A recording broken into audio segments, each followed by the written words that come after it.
지금 동북아시아에는 미친듯이 국방력을 증강시켜주면 아시아 국가들은 물론 서양의 강대국들까지 걱정하게 만드는 나라가 하나 있습니다.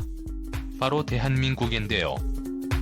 한국이 최근 들어 백두산 호랑이라는 차세대 군사무기 프로젝트를 가동해 매년 국방비를 거의 8% 가까이 올리며 무서운 속도로 군사력을 키우고 있습니다.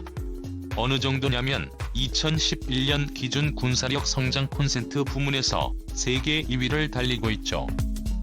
특히 미국의 탄도미사일 전력 분석기구인 GSIS에 따르면 20년 전만 해도 한국의 미사일 전력은 세계 9위권 순위에 머물렀지만 2011년 세계 5위를 달성해 큰 폭으로 성장했으며 캐나린 자주포부터 시작해 현무 포탄도 미사일과 현무3 순항 미사일 첨부 미사일 발사대는 물론만 동급에 육박하는 초대형 구축함들과 공격형 잠수함들을 붕어빵 찍어내듯이 폭발적으로 생산하고 있습니다. 이외에도 모두가 알다시피 현재 우리나라는 가장 강력한 대전략 무기로 불리는 핵심 전력을 보유했거나 개발 중인데요. 탄도미사일부터 시작해 순항미사일과 5세대 급전투기인 KF-22 전투기에 핵잠수함과 항공모함 등이 대전략 무기로 분류됩니다. 사실 의외로 이러한 대전략 무기를 보유한 국가들은 강대국들의 전유물로서 보유한 국가들이 극소수에 불과합니다. 과거 제국주의 열강국들로 유명했던 서구권인 유럽마저도 영국과 프랑스를 제외하곤 현무 미사일 같은 탄도 중량 4톤 이상 사거리 1500km가 넘는 장거리 탄도미사일을 단 한 발도 보유하지 않고 있죠. 즉 한국은 국토 면적을 고려해보면 말도 안 될 정도로 강력한 무기체계와 국방 예산을 갖추고 있는 것입니다. 과거 세계의 이름을 날리던 서구 유럽 열강들이 한꺼번에 덤벼들어도 한국군의 미사일 전력에 비교조차 할 수 없을 정도로 우리나라는 성장했는데요. 이러한 대한민국의 군사력 증강에 주변국들이 바짝 긴장하고 있습니다. 이 부분에 대하여 미국의 군사 전문기관에서 우려를 표하며 분석한 자료가 있어 함께 살펴보겠습니다. 유튜브 채널 대고구려 제국 구독과 알림 설정은 영상을 제작하는 데 매우 큰 힘이 됩니다.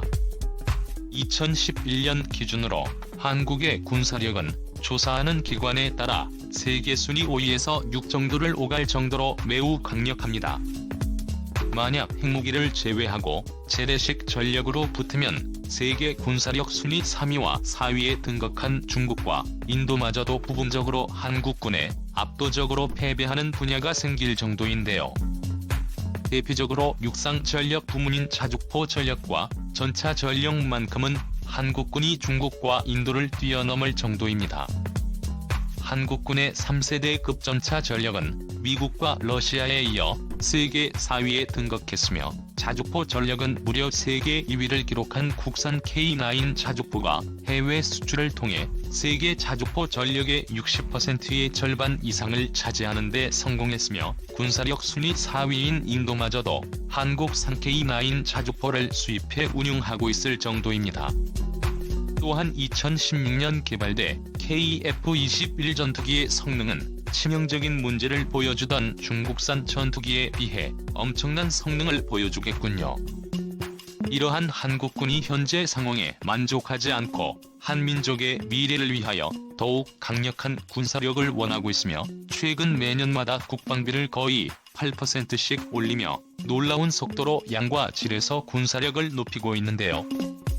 만약 이대로 계속 진행된다면 한국은 4년 안에 세계에서 5번째로 국방비를 많이 쓰는 나라가 될 예정입니다. 대고구려 제국TV 또한 더욱 무서운 건 한국 군대의 특성입니다. 세계 모든 국가들에는 군대가 있습니다. 각각의 국가는 나름대로의 무장을 갖추어 혹시 있을지 모를 싸움을 대비하고 있습니다. 그런데 한국이라는 나라의 전쟁 준비 형태를 보면 다른 나라들과 결정적으로 다른 한 가지가 존재합니다. 미국을 제외한 여타 나라들의 경우 대부분이 국지전을 대비한 전쟁 전략을 준비합니다. 예를 들어 사우디아라비아나 인도네시아의 완전한 형태의 전쟁보다는 다른 나라가 자국의 영토를 침범했을 경우 그 지역을 수호하고 방어하는 소규모 국지전에 대비한 전술 무기들과 전투 전략들을 구비하고 있습니다. 그런데 한국이라는 나라는 전쟁에 대한 개념부터가 애초부터 달랐습니다. 우리나라가 생각하는 전쟁이란 국지전이 아닌 둘 중 하나가 완전히 멸망할 때까지 싸우는 겁니다. 한국은 소규모 국제전 따위는 취급하지 않습니다. 왜냐하면 과거 6.25 전쟁을 겪었기 때문이죠. 세계에서 유례가 없는 선군 국가인 북한을 대상으로 한국은 70년간 군사력을 키워나갔습니다. 북한만 그러할까요? 한국의 주변국들은 세계 군사력의 5위 안에 드는 국가들입니다. 이러한 완도에서 살아남기 위함이란 국가의 모든 걸 걸고 그야말로 모든 걸 쏟아붓고 상대를 완전히 끝을 내버린다는 게 대한민국 국군의 전쟁 전략입니다. 평화라는 것은 힘으로 지켜지는 것이라는 역사의 진실을 우리는 그동안 몇 번이나 경험했고 그냥 힘도 아니고 바로 우리 자신의 힘으로 지켜야만 비로소 진정한 평화를 얻을 수 있다는 사실을 깨달았기 때문입니다. 또한 세계 최고의 무기를 직접 개발해 만들고 있는 나라가 바로 한국이며 한국인들입니다. 외국인들은 잘 몰라서 그렇지 우리나라는 아주 무서운 나라입니다. 모든 무기를 백국산화한 뒤에 해외 수출까지 진행해 서구권을 대표하는 미국산과 본국권을 대표하는 러시아산 무기와 완전히 차별화되는 메이드 인 코리아라는 하나의 무기 플랫폼까지 등장했죠. 러시아의 군사 칼럼에서도 한국 국방부는 2025년까지 진행할 국방중기 계획을 본격적으로 발표하면서 향후 4년간 국방비에만 1,500억 달러라는 어마어마한 금액을 투입해 세계 4위급 군사무기 강대국으로 등극할 것이라 예언했는데요.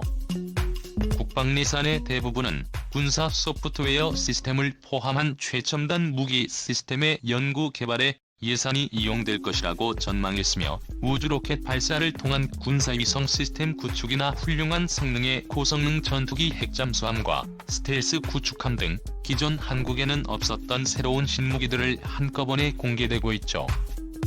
이처럼 최근 들어 그런 한국의 군사력을 더욱 그것도 엄청난 속도로 증강시키고 있어서 현재 세계의 많은 국가들이 우려를 표하고 있는 것입니다. 게다가 한민족은 머리까지 좋아 전쟁 전략의 완성도도 매우 높습니다. 대고구려 제국 채널 때문에 그 상대가 누구든 만약 전쟁이 시작되면 한국은 미리 준비해둔 치명적인 선제 공격 시나리오대로 주로 한국의 주무무기이자 가장 가공할 위력을 가진 전략자산인 현무 미사일들로 상대를 거의 반쪽 상태에서 전쟁을 시작하게 되는 것입니다. 이러한 한국의 상호파괴 전략 때문에 만약 상대가 어찌어찌하여 한국을 이긴다고 하더라도 그 나라는 이미 정상적인 국가로서의 기능이 아예 불가능말하자면 식물인간 상태에 빠져 있을 것입니다. 최소한 너도 팔과 다리 모두를 잘릴 각오는 하고 한국에게 덤벼야 하는 것입니다. 우리의 성장은 현재 진행형이기 때문에 더욱 강력해집니다. 외국의 전문가들도 바로 그 점을 알고 있기 때문에 미래의 한국에 도대체 얼마나 강해질지 신경이 쓰일 수밖에 없는 것입니다. 지난 반반년간 선후배가 함께 외세로부터 침략을 받으며 자연스럽게 키워져 이제는 한민족의 빛나의 습성으로 자리 잡아버린 후천성 전투 본능에 새겨졌습니다. 그래서 한국인들은 전쟁이라면 이골이 난 민족입니다. 적군의 입장에서 한국인들은 가급적 만나지 않는 게 좋습니다. 대고구려 제국 TV 대한민국 태극기가 보이거나 코리아라는 단어가 보이면 도망치거나 싸움을 피할 정도로 한국인은 강력한 군사력으로 전투민족에 등극했군요. 시청해주셔서 감사합니다.